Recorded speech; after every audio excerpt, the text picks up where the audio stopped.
Good morning, students. Let's we start our new topic, that is numericals of product method. In our last video, we have studied about the product method. There are 4 steps of calculating national income according to product method. So in this video, we are going to solve numericals of product method. So better you write the 4 steps of product method in your copy separately, and then you see how the numerical questions are being solved. So it will be more easy for you to understand the method. So the most difficulty comes when we solve numericals. Let's see the numericals. Let's we start first numerical, that is, suppose in a imaginary economy GDP at market price in a particular fiscal year was rupees 4000 crore, national income was 2500 crore, net factor income paid by the economy to the rest of the world was 400 crore, and the value of net indirect tax is rupees 450 crore. Estimate the value of consumption of fixed capital for the economy from the given data. यहाँ पे हमें consumption of fixed capital income calculate करना है, जबकि GDP at market price given है. GDP market price national income नहीं होता है. NNP at factor cost national income होता है. तो हम एनएनपी से स्टार्ट करेंगे. एनएनपी भी हमें गिवन है. सो सॉल्यूशन में देखेंगे आप नेशनल इनकम एनएनपीएफसी. नेशनल इनकम को हम एनएनपीएफसी भी कहते हैं, जो कि लिखा है 2500 equals to GDP MP minus consumption of fixed capital. Consumption of fixed capital का मतलब ये है कि जो भी प्लांट एंड मशीनरी आपके फर्म में यूज़ हुई है, उसको यूज़ करने पर कितना कंजप्शन हुआ है. इट मीन्स डेप्रिसिएशन आप इसे कह सकते हैं. Minus indirect tax, net indirect tax, plus NFIA net factor income from abroad. C GDP MP में से consumption of fixed capital income को लेस किया है. इट मीन्स डेप्रिसिएशन लेस हो रहा है. माइनस नेट इनडायरेक्ट टैक्स, जैसा कि हमने फॉर्मूला में सीखा है, प्लस NFIA करते हैं तो नेशनल इनकम आता है. सबसे पहले हम लिख देंगे नेशनल इनकम के नीचे कैलकुलेटेड है ऑलरेडी 2500 करोड़ गिवन है एग्जाम्पल में, इक्वल्स टू जीडीपी एमपी कितना गिवन है, that is 4000 crore. Consumption of fix capital income निकालना है, उसे हमने एज इट इज़ लिखा है. नेट इनडायरेक्ट टैक्स गिवन है 450, जिसे हमने लिख दिया है माइनस 450. यहाँ पर और आप देखेंगे net factor income paid to rest of the world. Net income दे रखा है जो कि हमने रेस्ट ऑफ द वर्ल्ड को पे किया है, यानी हमें रिसीव कुछ भी नहीं हुआ है. अगर हमने पे किया है तो it means that is negative 400. So इसे हमने अगेन कैलकुलेट कर लिया है. So the consumption of fixed capital equals to 4000 minus 450. 2500 को ट्रांसफॉर्म करके हम लेके आए हैं, that is 2500. So it will be equals to rupees 650 crore. नीचे नोट में लिखा है जो बात मैंने आपको समझाई कि net factor income paid to economy to the rest of the world is rupees 400. It means therefore net factor income paid to abroad is rupees 400 crore. यानी ये हमें पे करना है, दैट इज़ वाई इसे नेगेटिव में लिखा गया है. Next we have numerical 3. In an economy, the following transaction took place. First, firm A sold to firm B rupees 80 crore. Firm A ने फर्म B को सामान गुड्स बेचा है 80 करोड़ का. टू फर्म C को बेचा है 50 करोड़ का. टू हाउसहोल्ड्स को बेचा है 30 करोड़ का. And goods of value rupees 10 crore remain unsold, यानी 10 करोड़ का अनसोल्ड स्टॉक है. सेकंड है from B sold to firm C. B ने C फर्म को बेचा है rupees 70 crore. To firm D 40 crore. Goods of value 30 crore was exported goods को भी हम ऐड करते हैं क्योंकि वो हमारा वैल्यू एडिशन होता है, ध्यान रखेंगे इस चीज़ को. And goods of rupees 5 crore was sold to government. Calculate करना है value of output of firm A and firm B. Second, value added by firm B. Value of output calculate करना है. Value of output equals to होता है total sales plus value of unsold stock. So solution देखेंगे आप। First point, value of output to firm A, total sale plus value of unsold stock. Total sales में वो सारी sales लिखेंगे जो हमने बी फर्म को, सी फर्म को या हाउस होल्ड को बेचा है। So it is 80 + 50 + 30। Unsold stock plus वो वापस ऐड कर देंगे हम इसे, that is 170 crore. Next, value of output to of firm B. Firm B का value of output, sale to firm C को बेचा, सेल टू फर्म डी को बेचा, plus export plus sale to government. So it will be 70 + 40 + 30 + 5, it will be 145 crore. Second है value added by firm B, value of output of firm B का जो value of output है उसमें से हम purchase less करेंगे, purchase by firm B from firm A.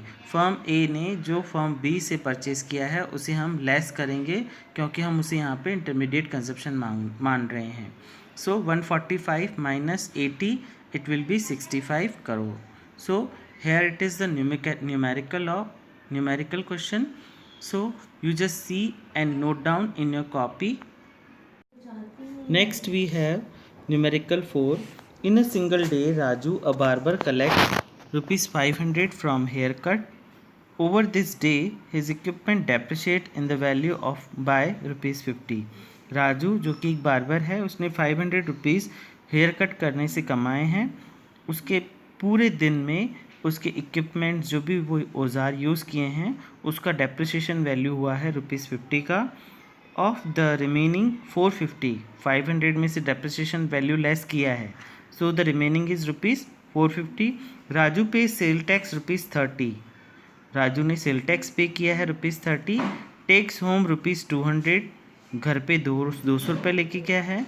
And retain 220 for improvement and buying new equipments, ₹220 उसने नए equipments खरीदने के लिए लगाए हैं। He further pays ₹20 as income tax.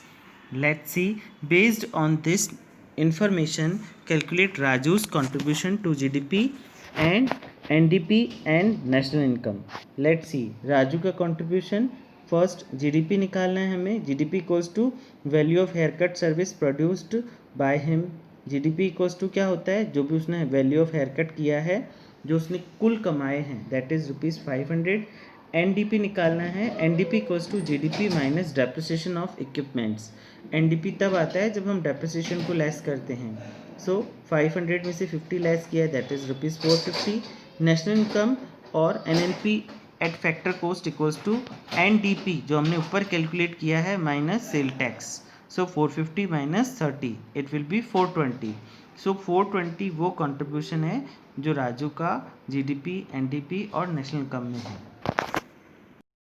Next we have numerical 5, calculate GVA, it means gross value added at factor cost of a firm. क्या क्या given है, लेट्स सी।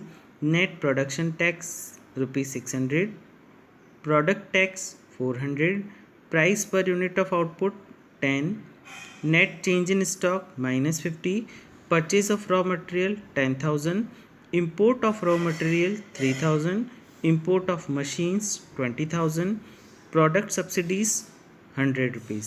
Additional information में given है that output sold is 2000 unit. ये output sold 2000 unit दिया हुआ है, it means हम इससे सेल्स कैलकुलेट कर सकते हैं। सो हम इसके सेल्स, इसके सॉल्यूशन में क्या करेंगे, हम 2000 को 10 से मल्टीप्लाई करेंगे तो हमारी टोटल सेल्स आ जाएगी। Let's see it's solution. Numerical 5 आपने नोट डाउन कर लिया होगा, अब हम उसका सॉल्यूशन देखेंगे। लेट्स सी, आपको नीचे नोट्स पर भी ध्यान देना है। सेल्स कैलकुलेट कर रहे हैं अपन। सेल्स में लेट्स सी 20,000, ये 20,000 ऐसे आया है, नीचे आप देखेंगे sales equals to output sold into price per unit. Output में अपन को एडिशनल इन्फॉर्मेशन में गिवन था ₹2,000 units. So 2000 units multiply by 10, it will be 20,000 sales है। नेट चेंज इन स्टॉक हम इसमें ऐड करते हैं, it will -50, so it will become value of output is 19,950। Minus intermediate consumption, it means purchase of raw material 10,000 less किया है क्योंकि हमें gross value added निकालना है. So it will be 9950 gross value at market price है, लेकिन अब हम इसमें से प्रोडक्ट टैक्स लेस करेंगे. प्रोडक्ट टैक्स के लिए आप नोट 3 देखेंगे. Net product tax equals to product tax minus subsidies को हम लेस किए हैं. इधर प्रोडक्ट टैक्स 400 है, टैक्स लेस कर दिए, सब्सिडीज़ लेस कर दिए तो टैक्स हमारा कम हो गया, इट विल 300. सो 300 को हमने GVA एट मार्केट प्राइस में लेस किया है. सो GVA बेसिक प्राइस आ गया है, it is 9650 plus minus net production tax, it is minus 600. So GVA eight factor cost is 9050. Practical questions पहले आप एग्जाम्पल सॉल्व कराए हैं मैंने आपको, ताकि जब मैं आपको और practical questions as a homework दूं ताकि आप अच्छे से कर पाएँ. Note down this, practice in your copy. This is not a easy lesson. Let's see next numerical. Find NVA at factor cost of a firm. Net value added निकालना है हमें फैक्टर कोस्ट पर. Let's C.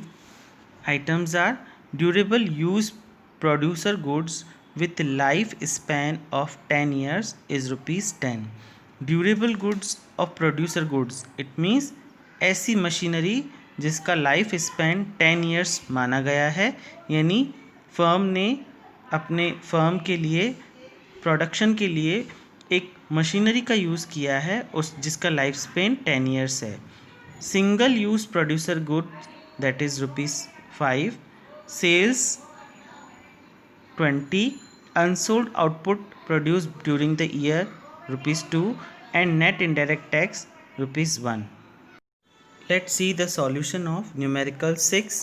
Sales is given 20 rupees 20 lakh में है ये amount, minus unsold stock output. Unsold output is 2 lakh. So value of output is 22 minus intermediate consumption single use producer goods. जो लिखा है single use producer goods, it means ये intermediate consumption है. Minus करेंगे इसे 22 minus 5, it will be 17. It is gross value added at market price. Minus depreciation आप note में देखेंगे.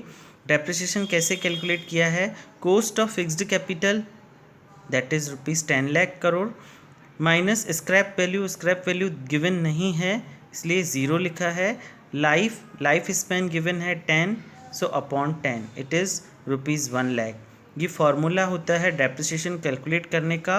अगर ड्यूरेबल यूज़ प्रोड्यूसर गुड्स का लाइफ स्पैन के साथ गिवन है और स्क्रैप वैल्यू गिवन है, तो अगर स्क्रैप वैल्यू नहीं है तो आप माइनस ज़ीरो कर लेंगे.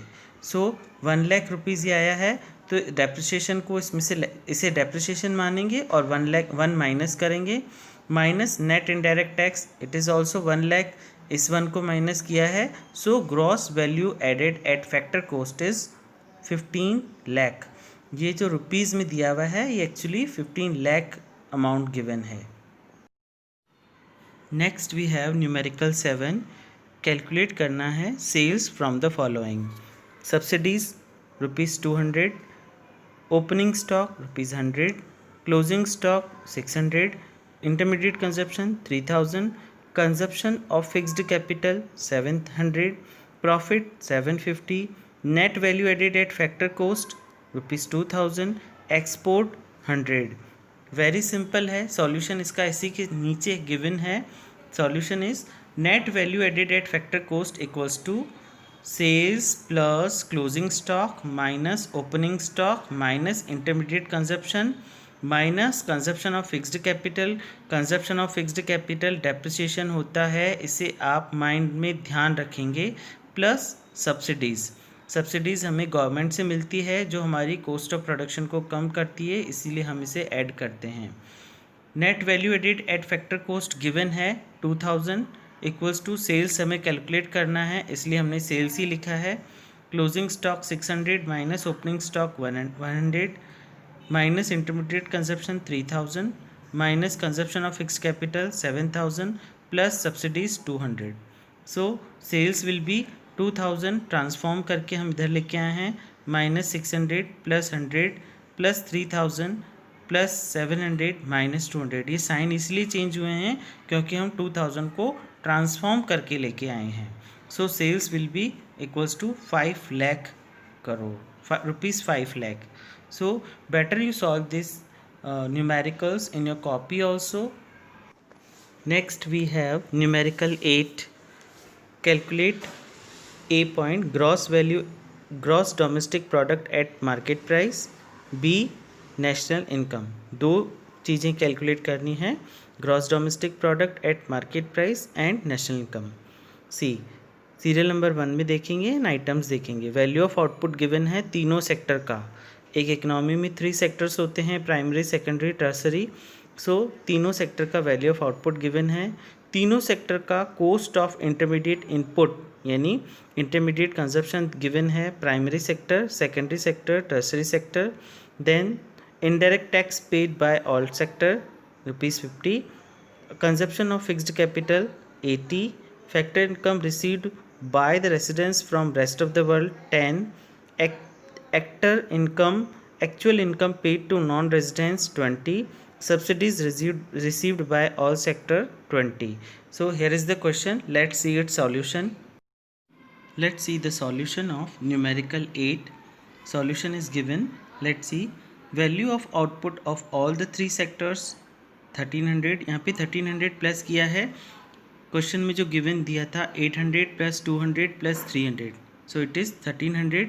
तीनों सेक्टर्स के वैल्यू ऑफ आउटपुट को प्लस किया है, minus cost of intermediate input purchase by all the sector, यानी तीनों सेक्टर ने जितना इंटरमीडिएट कंजप्शन यानी रॉ मटेरियल यूज़ किया है उसे लेस किया है -550।